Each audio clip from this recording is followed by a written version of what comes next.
حفاظتی ٹیکوں اور ویکسین کا شرعی حکم. کیا بیماری لگنے سے پہلے شریعت میں علاج کی اجازت ہے؟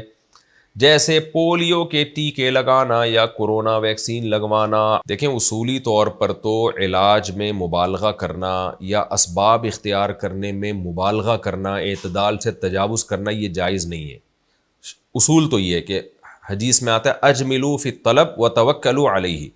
ہر چیز کو طلب کرنے میں اعتدال صحیح ہے، تو رزق کے بارے میں، لیکن مراد ہر چیز ہے. اس سے کسی بھی چیز کو طلب کرنے میں بیلنس رکھو، اعتدال سے کام لو اور اللہ پہ توکل کرو.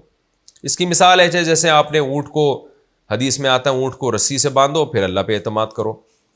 تو آپ نے اگر اونٹ کی رسی ہی نہیں باندھی پھر اللہ پہ اعتماد کیا، یہ بھی غلط ہے. یا آپ نے اونٹ کی رسی باندھنے کے بعد بھی 6 گارڈ اس پہ بٹھا دیے کہ چوری نہ ہو جائے، تو یہ بھی غلو ہے کہ بھائی بس رسی باندھ دینا کافی تھا، اور بہت زیادہ ہوتا تو 1 گارڈ بٹھا دیتے، 10 گارڈ ایک اونٹ پہ بٹھا دیا آپ نے. غلو نہ کیا جائے کسی بھی چیز میں. تو بعض حضرات کی رائے یہ ہے کہ جو ویکسین ہے، جب بیماری آئی نہیں ہے آپ پہلے سے ہی ٹیکے ٹھوکنا شروع کر دیں تو یہ بھی علاج میں غلو ہے. تو بعض حضرات کی رائے ہے کہ یہ بھی شریعت میں پسندیدہ کام نہیں ہے.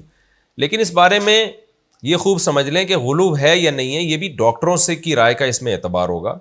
بعض دفعہ بیماری اتنی اسپیڈ سے پھیل رہی ہوتی ہے کہ غالب گمان ہوتا ہے کہ اگر ویکسین نہ لگوائی تو یہ آدمی بیمار ہو سکتا ہے.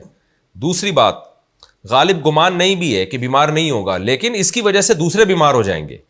تو ایسی صورت میں جب کوئی ایسی مشترکہ وبا ہو، پوری دنیا میں پھیل رہی ہو یا علاقے میں پھیل رہی ہو، تو دوسروں پہ رحم کا تقاضا ہوتا ہے کہ ویکسین لگوا لے انسان.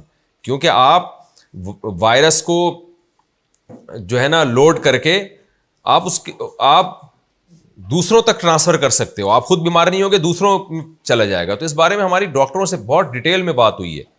تو اس لیے جب کوئی مشترکہ ٹاسک ہوتا ہے نا پوری دنیا میں، اس میں 1.5 اینٹ کی الگ سے مسجد نہیں بنانی چاہیے. یہ کوئی شریعت میں پسندیدہ نہیں. جیسے کووڈ پھیلا ہے تو بھائی اگر آپ ویکسین نہیں لگواتے تو یہ پھر کنٹرول میں نہیں ہوگا. تو ایسے مشترکہ جو امور ہوتے ہیں ان میں پھر لوگوں کو سب کو ایک جگہ جمع ہونا ضروری ہوتا ہے. اس میں مذہبی لوگ اپنی الگ سے وہ بنا لیں کہ نہیں جی ہم بیماری آئی نہیں ہے تم کیوں ٹیکہ لگا لیں. تو انفرادی طور پر تو اس کی گنجائش ہے، یعنی یہ کوئی بری بات نہیں ہے بلکہ توکل کی علامت ہے. لیکن آپ اس دنیا میں اکیلے تو نہیں رہتے نا، آپ کے ساتھ تو پوری دنیا رہتی ہے. تو آپ کی وجہ سے وائرس وہ دوسروں میں پھیلے گا. تو ایسی صورت میں مل کے اس بیماری کے خلاف لڑنا اور دفاع کرنا یہ پھر اخلاقی ذمہ داری بن جاتی ہے. اور ایسی اخلاقیات کی شریعت بھی تعلیم دیتی ہے، ترغیب دیتی ہے کہ آپ اجتماعی چیزوں میں 1.5 اینٹ کی الگ سے مسجد نہ بنائیں. اور ہمیں صحابہ کرام کی سیرت میں بھی ملتا ہے کہ جب اس طرح کی وبائیں پھیلی تھی تو انہوں نے سب نے اجتماعی کوششیں کی تھیں. جیسے شام میں جب بیماری پھیلی ہے تو صحابہ کرام جو تھے، جب وبا پھیلی ہے تو سارے کے سارے حضرات پہاڑوں کی طرف نکل گئے تھے تاکہ جو ہے یہ وائرس ختم ہو، بیماری کا جو طاعون کی بیماری پھیلی ہوئی یہ ختم ہو.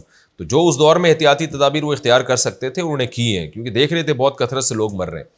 تو ایسی کوئی وبا جو تیزی سے پھیلتی ہو، لوگوں میں سرایت کرنے کا اندیشہ ہو، تو اس میں اگر یونائٹڈ نیشن کی طرف سے کوئی اجتماعی کوشش ہو رہی ہے کہ اس وبا کو ہم نے جڑ سے پوری دنیا سے ختم کرنا ہے، اور ان کی رائے یہ ہو کہ یہ ویکسین جب تک نہیں لگے گی یہ ختم نہیں ہو سکتی، تو پھر ویکسین لگوانا یہ ہماری اخلاقی ذمہ داری بن جاتی ہے، اور نہ لگوانا یہ ایک غیر اخلاقی حرکت ہوتی ہے.